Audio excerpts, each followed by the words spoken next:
Welcome back to Rattlesnake TV, guys. In this video, we are going to be looking at the insane events that have been taking place in England and Ireland over the last week. These are obviously two different places, but they are symptoms of the same problem. So we're going to recap some of the events, and then I'm going to give you my thoughts on the whole situation, which I'll warn you is going to be a little bit dire. So hold on to your hats and let's get into it. Starting off with the events that have taken place in Ireland, independent journalist on Twitter, Keith Woods, summed it up very well. A recap of recent events in Ireland. Algerian migrant stabs 3 children and 2 adults outside school. Gripped is the only publication that publishes the man's nationality. Other media publications attack them for informing the public. After riots in Dublin, newspapers run front pages focused on riot with little mention of the stabbings. Uproar is blamed on far-right spread of rumours of the criminal's background despite the rumours being true. Irish government responds by promising more stringent hate speech laws to quell dissent. Conor McGregor, who was a vocal critic of the government's policy on immigration, is now under investigation for dissemination of online hate speech. Hazel Chu, former mayor of Dublin, goes on radio to say government needs to examine possibility of silencing social media due to Elon Musk criticizing the Irish government. It emerges the migrant who stabbed children was arrested on a knife charge earlier this year, but released. We also learn that the migrant was issued a deportation order in 2003, fought it with the help of NGOs, and eventually received an Irish passport. Another poll is released showing the majority of Irish people believe Ireland is taking too many migrants. And here are some of the scenes that have been taking place in Dublin, where there was utter bedlam on the streets. But before we get to this first one, guys, I want to remind you to stick around to the end because there's a certain narrative arc to this video that should all make sense towards the end. And also, if you want to see this go far and wide, you can chuck a like on it and subscribe to the channel if you haven't already.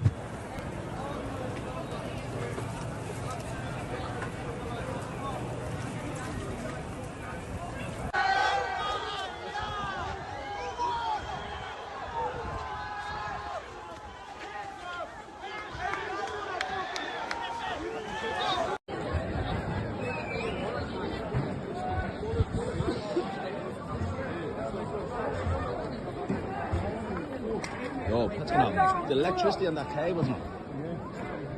Yeah.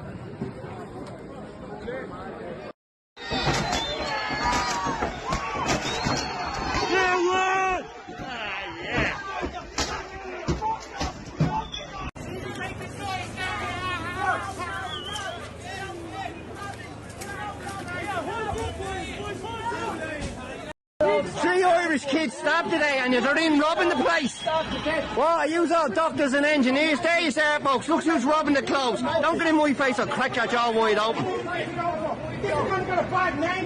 Three kids stabbed, 3 babies stabbed, 3 Irish stabbed. You don't rob shops, don't rob fucking shops. Okay. And now over to England, where you'll have noticed, if you've been on Twitter recently, that there have been enormous protests throughout the cities of London and Manchester and other places for the plight of the people of Gaza. The size of the protests are largely due to the fact that London, for example, is now a 15% Muslim city, according to a 2021 census. A number that's probably higher then due to all the illegals and definitely higher now. But nevertheless, they live in England now and they should enjoy the same rights as everybody else to be able to peacefully protest. Well, the legal ones anyway. And for the most part, despite what you see on Twitter, it has been peaceful. But there has been some rhetoric coming from the more extreme factions of these protests that is questionable to say the least. Demonstrated that honor is with Allah alone.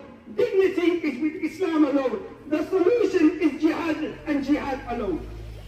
All generals of the army, your dignity and honor lies with Islam. All officers of the army, your dignity and honor lies with Islam, not with the puppet rulers that sit above you. All generals of the army, but is this arrest worthy? Should they shut it down? Is this an incitement to violence? Well, some would say yes. I mean, just listen to what they're saying. And then you will get Muslims who will say, no, this is not what we mean. You're misunderstanding us. When we say jihad, we don't mean a holy war against infidels. We mean the spiritual struggle within oneself against sin. You just don't understand Islam. And then what is Bob from the Met Police meant to say to that? No, actually, I'm a scholar. No. So this is the situation you're in here, and that's definitely not the worst of it. Some of the more heinous things being said by some of the more extremist thugs in these protests aren't fit for YouTube. But in England, they're meant to have this right to peacefully protest. So you would think that this standard would be applied equally, right? Well, not if you're Tommy Robinson, who was arrested by about 50 police officers and pepper sprayed, because clearly they couldn't all restrain him, right? This was the Metropolitan Police Force yesterday. The right of the press to freely report and protest is no less important than the right to the protest itself. They should be able to do so without facing intimidation and aggression, officer. Yeah? Officers spoke with a journalist and her team following the incident. I'm a member of the press. I'm at work. Yeah? I'm not. Is anyone here caused alarm and distress by my presence here? No. Ladies, everyone's Jewish here. There's no one who's caused alarm and distress. No one has come up to you and said anything about me. You are working under the orders of Sadiq Khan and Mark Rowley. Mark Rowley is an apologist for Hamas. They're apologists for jihad. So and the British public are fed up of your two-tiered policing. You request, but I understand why. Officer, I'm here to do my job. So you're just doing your job. I heard that. You're listening. This is your dispersal notice. Your town basically got to leave immediately. Are you going to take this off me or not? Officer, you're embarrassing. You're embarrassing. This is I'll embarrassment. take that as a no. This is You embarrassment. now need to leave. This is an embarrassment to the police. Political policing! Get your hands off him! Get your hands off him! I can take this. Come on. I can take lads, I can get him out here. Listen, you've done nothing wrong. You've done nothing wrong, guys.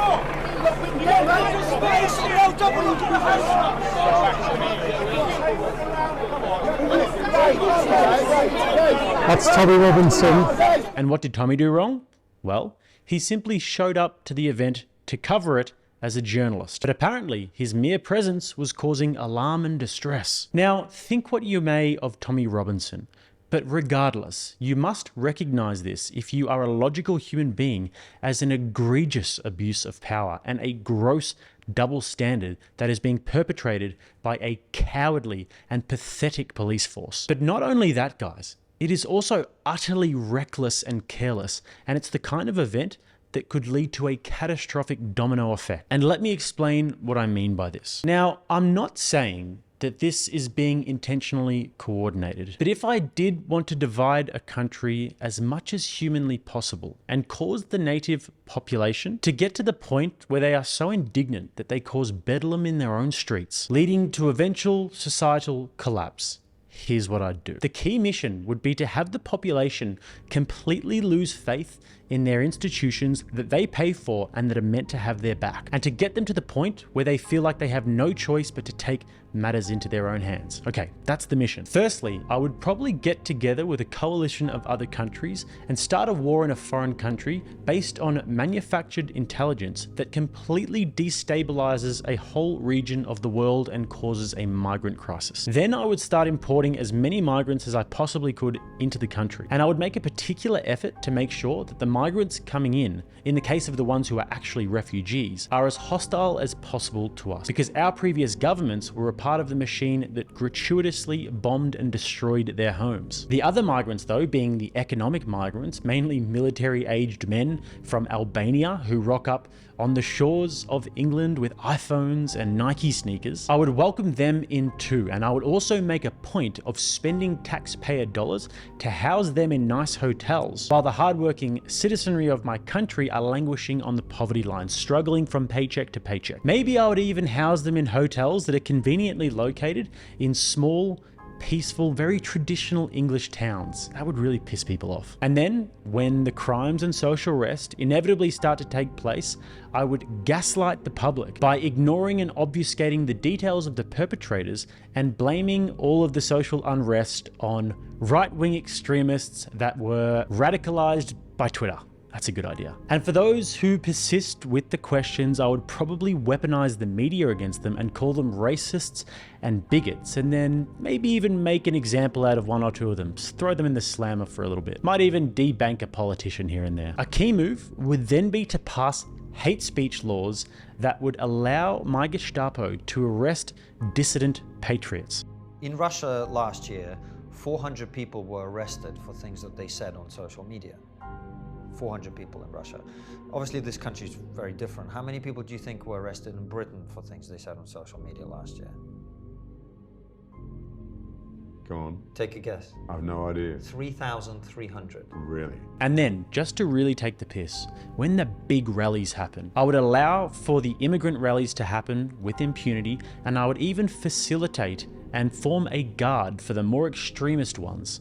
But then, when the patriots come out, when the counter-protests happen, I will publicly arrest and shame their leaders. This way, I could make it abundantly clear to the populace that not only am I not looking out for your interests, I'm actively trying to demoralize you. I want you to know that your taxpayer dollars are helping to dig the grave of the country that you once loved and that you called home and that you've always recognized, and there's nothing you can do about it. So that's how I would do it. And now, you see guys, the beautiful thing about Western civilization is that it's predicated upon the notion that our institutions are designed to serve us. This is the bedrock of our civilization, and it's something that we take for granted because we may not realize that throughout history and in most of the world, that's not the case. In most places, for example, if somebody committed a crime against you, if there was even a police force at all, you'd probably have to grease the palm of the corrupt and underpaid police officers to even get anything done.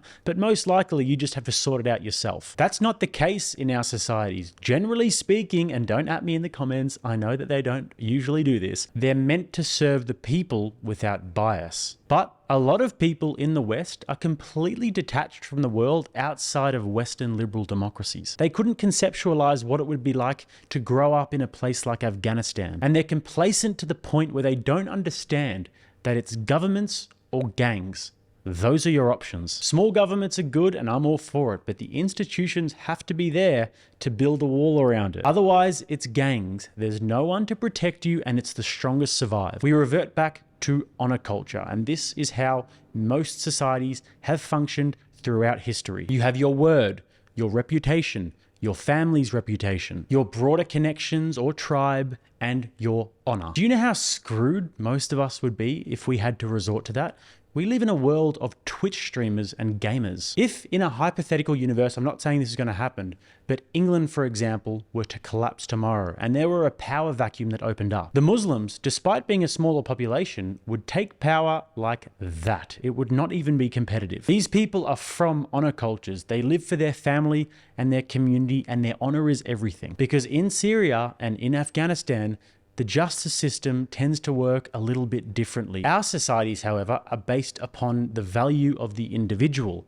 Individual freedom, individual liberty, self-actualization, and the rest. And I'm certainly not saying that's a bad thing at all. This is what has allowed us to create the amazing societies that we've built. But what I am saying is that it is only because of the institutions that we have built that we are able to live this way. This only works with, to the extent that it's possible, a non-corrupt police force and other public services, an impartial judicial system, human rights, social safety nets, democracy, and the rest. And Westerners don't realize, unless they've traveled a lot or studied history extensively, just what would become of us if they were to disappear tomorrow. Especially the LARPing dorks who run around and say, defund the police and let's tear down capitalism and tear down the system. You have no idea, if that were to actually happen, how quickly you would become someone's bitch. I walk, you walk with me.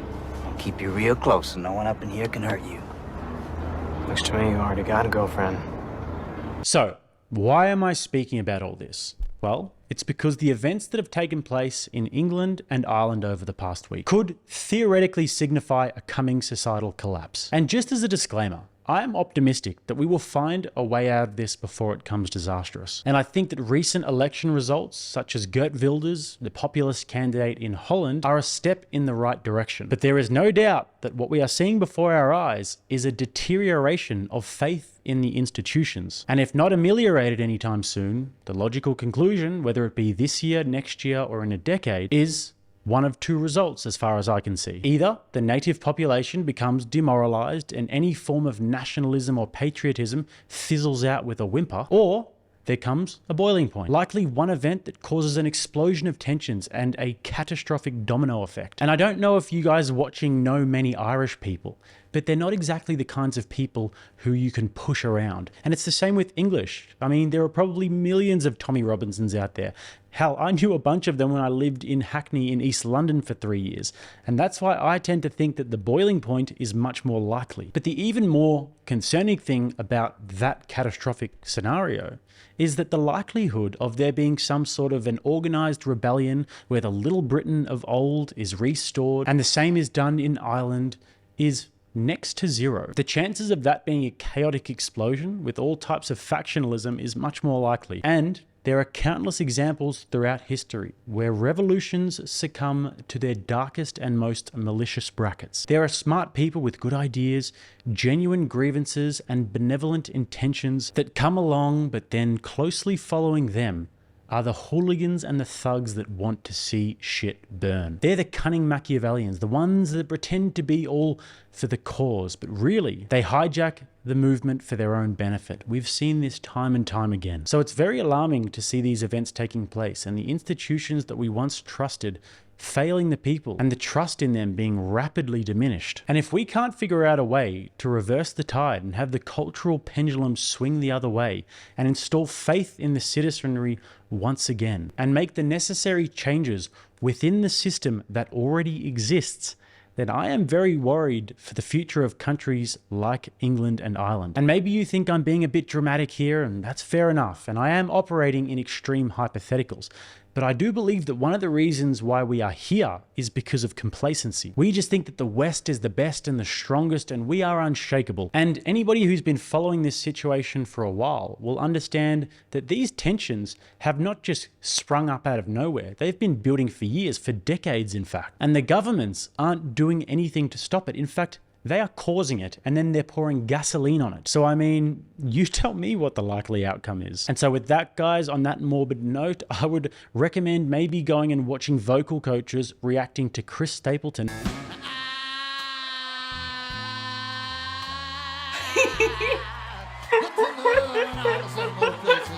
That always puts a smile on my face if I'm ever down in the dumps. So I'll leave a link to that below. And I'll also leave my links below. If you guys want to subscribe, you can click right here.